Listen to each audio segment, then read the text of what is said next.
Prime Minister Narendra Modi's visit to Ukraine. He is traveling from Poland to Ukraine on a very special train known as the Rail Force One. He is on a 20-hour journey for his 7-hour-long visit to Ukraine. Now, before he embarked on this visit, he referred to the conflict in Ukraine and stated that as a friend and partner, India hopes for an early return of peace and stability in the region. He stated that he looks forward to the opportunity to build upon earlier conversations with Ukrainian President Vladimir Zelensky on strengthening bilateral cooperation and sharing perspectives on peaceful resolution. Remember, viewers, back when the Prime Minister had visited Moscow in July, he had spoken to Russian President Vladimir Putin as well, stating that a peaceful resolution, a solution to the war is not on the battlefield, but through dialogue and diplomacy. Now, the Prime Minister's engagements in Kiev will touch a range of aspects of bilateral ties, including, of course, the geopolitical concern, but also trade, economic investments, education, cultural cooperation, as well as people-to-people exchanges and humanitarian assistance as well. This visit, of course, as I stated earlier, comes weeks after Prime Minister Modi's trip to Moscow. Since then, there has been a surge in the war. We can see that Ukraine has also opened another offensive front in Kursk. Prior to that, in June this year, Prime Minister Modi has met Ukrainian President Zelensky on the sidelines of the G7 summit in Italy, during which he emphasized that India would continue to do everything within its means to support a peaceful solution to the conflict, and once again stressed on dialogue being the path forward.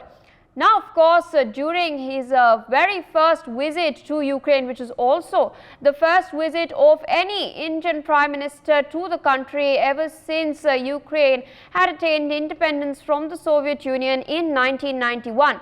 Prime Minister Modi is set to have larger delegation level talks, but also a one-on-one conversation with Zelensky, of course underscoring the significance of this visit. My colleague Shubh Rana with us on the broadcast with more details. Shubh, we are tracking Prime Minister Modi's visit to Kiev. He is probably one of the few people who can be in both Moscow and Kiev currently. Take our viewers through what can we expect over the course of the day. There's, of course, a very special train ride via the Rail Force One, which is usually called a high-end hotel on wheels. He is expected to land sometime in the afternoon today. What can we expect in the bilateral that is supposed to take place? Yes, definitely. He is one of the most strong world leaders who can meet Ukraine also and Russia also. It would be important to note that this whole world have the eyes on this important meeting, because there's three important things we need to note here. That first, Prime Minister Narendra Modi will be the first Indian Prime Minister visit to Ukraine after 75 years of independence. And second, he will meet President Zelensky to discuss about various issues. Yes, definitely the Ukraine-Russia war going on, and Prime Minister Narendra Modi have also stated that peace is the only solution India is looking for, and also diplomatic ties should also be carried on. And third, that PM has repeatedly said that India wants permanent peace in the region, and therefore Prime Minister Narendra Modi has embarked on his major visit to Ukraine, where PM has said that he will share perspectives with Ukrainian President Zelensky on a peaceful resolution of the country's ongoing conflict with Russia. Also on Wednesday, PM Modi has concluded his 2-day visit to Poland, where he was leaving for Ukraine, and he has addressed the Indian citizens over there. And he will be the first Indian Prime Minister to visit Ukraine after the establishment of diplomatic ties between the two nations, which is very big. And he is one of the most influential world leaders who have the power, who have the autonomy to talk to both sides of the party, which are currently having a war-like situation. Also, Prime Minister Narendra Modi's visit comes at a time when the West has criticized India's close ties with Russia despite a shadow ban on Moscow for its invasion of Ukraine. And therefore, PM Modi's Ukraine visit is very significant, not only to India, but also to the world, because before he embarked on his two-nation visit, Prime Minister Narendra Modi referred to the conflict and said a friend and a partner. Yes, Priya. All right, Shubh, with that, I would like to thank you for joining us on the broadcast, of course, sharing all those details. We will keep our eye out for whenever the Prime Minister lands and when those visuals will come out of him, of course, greeting Zelensky. Also with us on the broadcast this morning is Ambassador Suresh Kumar Goyal, former diplomat. Good morning, sir. Thank you for speaking to us on NewsX. Very interesting visit slated to take place very, very shortly. The Prime Minister has, of course, met Zelensky earlier this year at the sidelines of the G7 summit in Italy. Since then, we've seen a surge in the war. We've also seen the Prime Minister being hosted by Vladimir Putin in Moscow as well. Do you think the fact that the PM can both be present in Moscow and Kiev is testament to India's diplomatic acumen? Well, let us put it this way. It certainly is a fine act of messaging. It certainly is a fine act of assuring both Russia and Ukraine, which are important partners for India, that India would like to see the end of the war. So in that sense, it's a diplomatic maneuver, very fine diplomatic maneuver, but it will have to be played very carefully and very well.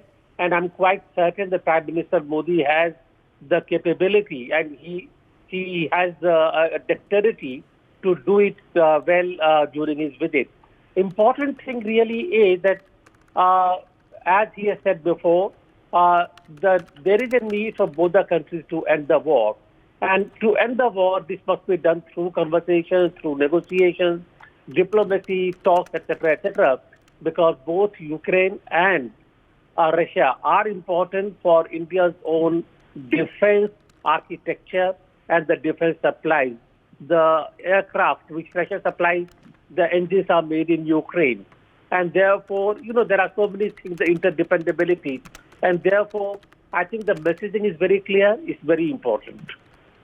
Indeed, sir. And do you think this visit can, of course, expedite helping to forge peace? Because as I stated before, we've seen a surge in the fighting, especially in the Kursk region after Ukraine's offensive has gained momentum.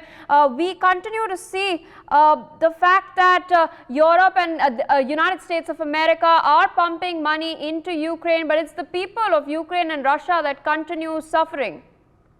I hope this messaging by Prime Minister Modi from India, which is an important country of the South, which is an important partner, economic, defense, and people-to-people partner of both the countries. I hope this messaging does have its impact.